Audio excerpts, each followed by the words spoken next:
മലപ്പുറം നമ്പ്യാർപടി മുള്ളൻമട റോഡിൽ മണ്ണിടിഞ്ഞ് കാൽനട യാത്ര പോലും ചെയ്യാനാവാതെ ദുരിതത്തിലായിരിക്കുകയാണ് പ്രദേശവാസികൾ. സ്വകാര്യ വ്യക്തിയുടെ സ്ഥലത്ത് മണ്ണ് കൂട്ടിയിടുകയും വെള്ളിമാങ്കുന്നിൽ നിന്നും ഒഴുകി വന്നിരുന്ന വെള്ളച്ചാൽ മണ്ണിട്ട് വഴിയാക്കുകയും ചെയ്തതാണ് പ്രതിസന്ധിക്ക് കാരണം.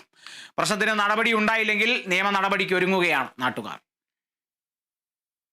വളാഞ്ചേരി നഗരസഭയിലെ 10-11 വാർഡുകൾ ഉൾപ്പെടെ നമ്പ്യാർപടി മുള്ളൻമട റോഡിൽ മണ്ണിടിഞ്ഞ കാൽനടയാത്ര പോലും ചെയ്യാനാവാതെ ദുരിതത്തിലാണ് പ്രദേശത്തെ കുടുംബങ്ങൾ. സ്വകാര്യ വ്യക്തിയുടെ സ്ഥലത്ത് മണ്ണുമാന്തി യന്ത്രം ഉപയോഗിച്ച് മണ്ണിളക്കി കൂട്ടിയിടുകയും വെള്ളിമാൻ കുന്നിൽ നിന്ന് മഴവെള്ളം ഒഴുകിവരുന്ന വെള്ളച്ചാൽ മണ്ണിട്ട് വഴിയാക്കുകയും ചെയ്തത് കാരണം ശക്തമായ മഴയിൽ മഴവെള്ളത്തോടൊപ്പം മണ്ണും റോഡിലേക്ക് അടിയുകയാണ്. ഇതുകാരണം ചെളിയിൽ ഇരുചക്രവാഹനങ്ങളടക്കം അപകടത്തിൽപ്പെടുന്ന അവസ്ഥയാണ്.